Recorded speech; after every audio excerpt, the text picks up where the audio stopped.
I'm Kira Vita Hannon-White, and I'm a senior at DGF Rhoda High School. I'm 17 years old. I am a member of my school's Model United States Senate Club, my school's Educators Rising chapter, my school's Model United Nations chapter. I've also participated in Stemposium. I am also a member of peer mediation and mentoring and student council. A couple of the life skills that I've learned from being part of these clubs are obviously, leadership and organization, and I've also really been able to develop my listening skills and my teamwork skills.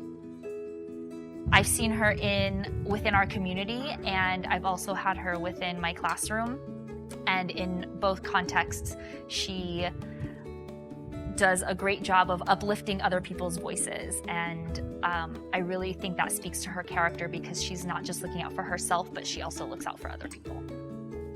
So my grandparents and my mom both work in public service. My grandparents were State Department attachés, and they traveled the world, and my mom is a high school arts teacher.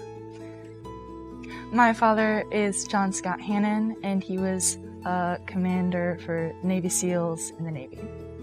After he retired from the Navy, he was diagnosed with severe PTSD, 100% disability from his physical and invisible war wounds, as well as bipolar disorder.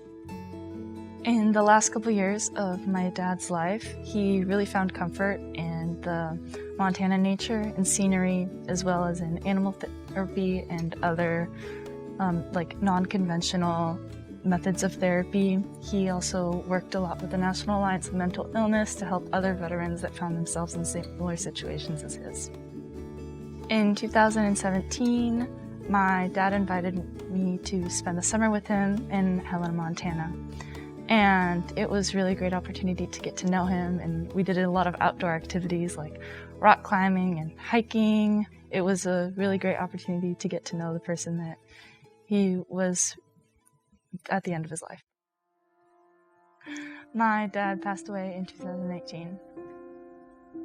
The Hannon Act, which was recently signed into law by the president in October, was named after my dad.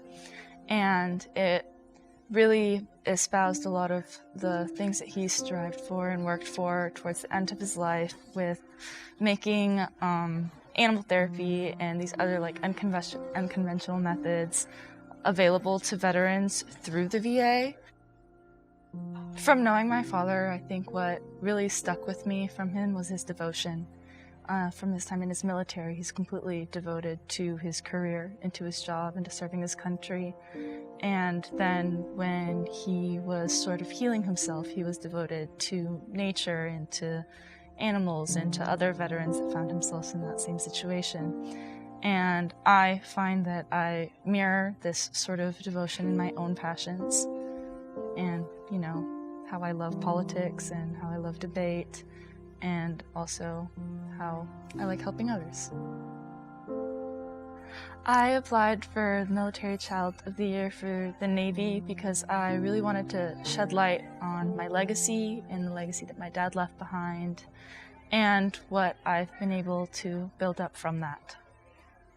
My intention is to pursue higher education through the doctorate degree. I recently got accepted into my top choice, the joint degree program between William & Mary and St. Andrews in Scotland.